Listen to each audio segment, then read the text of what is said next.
বাংলাদেশের জনপ্রিয় ইসলামী বক্তাদের মাঝে অন্যতম একজন মুফতি আমির হামজা, যিনি এরই মধ্যে জামায়াতে ইসলামীর সাথে যোগ দিয়েছেন। কেবল তাই নয়, জামাতেও তাকে কুষ্টিয়ার প্রার্থী ঘোষণা করেছে। আলোচিত ইসলামী বক্তা মুফতি আমির হামজাকে কুষ্টিয়া সদর আসনের সংসদ সদস্য অর্থাৎ এমপি প্রার্থী ঘোষণা করেছে জামায়াতে ইসলামী। তবে কেবল একজন আমির হামজাই নন, আগামী নির্বাচনে জামায়াতের ব্যানারে নির্বাচন করতে পারেন আরও কয়েকজন ইসলামী বক্তা। চলুন তাদের সম্পর্কে জেনে নেওয়া যাক। তারেক মনোয়ার। জামায়াতের প্রচুর সমর্থকেরাই চাচ্ছেন মাওলানা তারেক মনোয়ারকে জামায়াতের প্রার্থী করা হোক, কারণ তারেক মনোয়ারের পিতা মাস্টার শফিকুল্লাহ লক্ষ্মীপুর জেলার প্রখ্যাত রাজনীতিবিদ ছিলেন।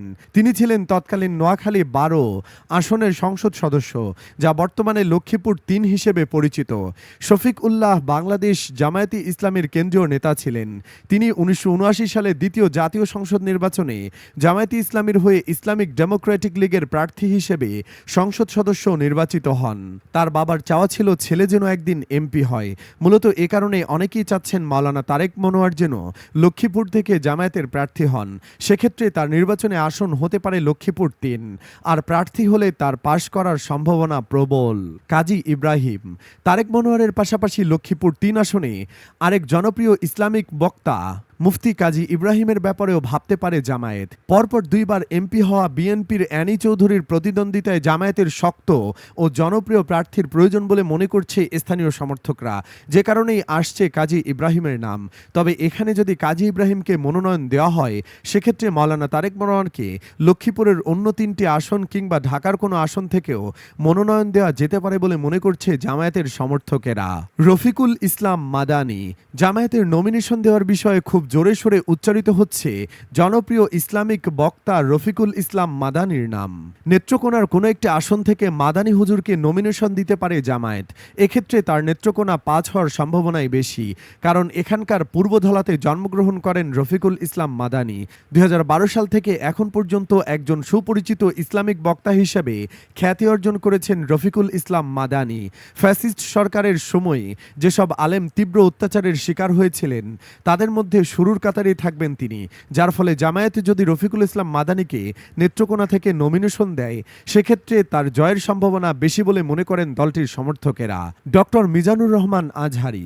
তরুণদের আইডল, সুশিক্ষায় শিক্ষিত তরুণ বক্তা ইসলামিক স্কলার মাওলানা মিজানুর রহমান আজহারি। তিনি অল্প কয়েক বছরই সব শ্রেণী পেশার মানুষের কাছে ব্যাপক গ্রহণযোগ্য হয়ে উঠেছেন। বর্তমানে যে কজন ইসলামিক চিন্তাবিদ রয়েছেন, তাদের মধ্যে তিনি অন্যতম। হাসিনা সরকারের চাপে পড়ে দীর্ঘদিন বিলেতে থাকার পরও তিনি দেশে ফিরেছেন। তাতে অনেকেই প্রশ্ন তুলেছেন, ভবিষ্যতে তিনি রাজনীতিও করবেন কিনা। যদি সেই সম্ভাবনা ক্ষীণ, তবে সম্ভাবনা একেবারেই উড়িয়ে দেওয়া যায় না, কারণ জামায়াতের সাথে তার গভীর সম্পর্ক। সেই সম্পর্কের খাতিরেই তাকে দলে ফেরানোর চেষ্টা করছেন শফিকুর রহমান। এমনই গুঞ্জন রয়েছে, রাজনীতিতে যোগ দিলে তিনি ঢাকা 5 আসন থেকে লড়তে পারেন। শায়েখ আহমদুল্লাহ। জামায়াতে ইসলামীর বেশিরভাগ সমর্থক দাবি জানাচ্ছেন শায়েখ আহমদুল্লাহকে দল থেকে নমিনেশন দেওয়া হোক।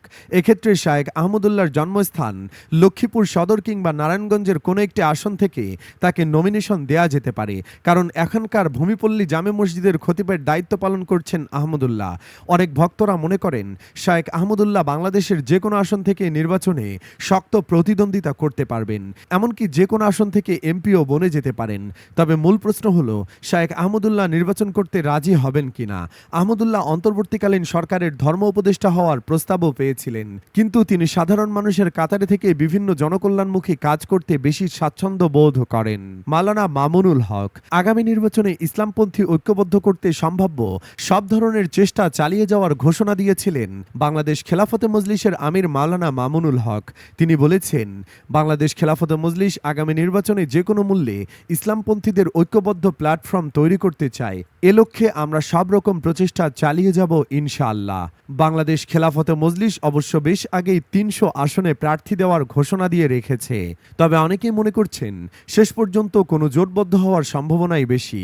সেক্ষেত্রে মামুনুল হককে জামায়াতেই দেখা যেতে পারে, আর জামায়াতের হয়ে নির্বাচন করলে এমপি এমনকি মন্ত্রীও বনে যেতে পারেন।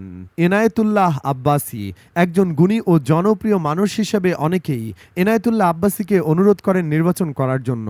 এক্ষেত্রে তার আসন হতে পারে নারায়ণগঞ্জ ৪, যে আসনে কুখ্যাত গডফাদার শামীম ওসমান দীর্ঘদিন জুলুম চালিয়েছে।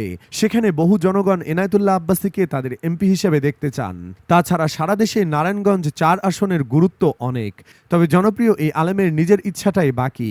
একদা আব্বাসীর সামনে প্রশ্ন রাখা হয়েছিল, দেশের বর্তমান পরিস্থিতিকে সামনে রেখে তার কাছে রাজনৈতিক দল করার জন্য কোনো প্রস্তাব এসেছে কিনা, কিংবা ভবিষ্যতে অথবা তার নিজের কোনো রাজনৈতিক দল দেখা যাবে কিনা।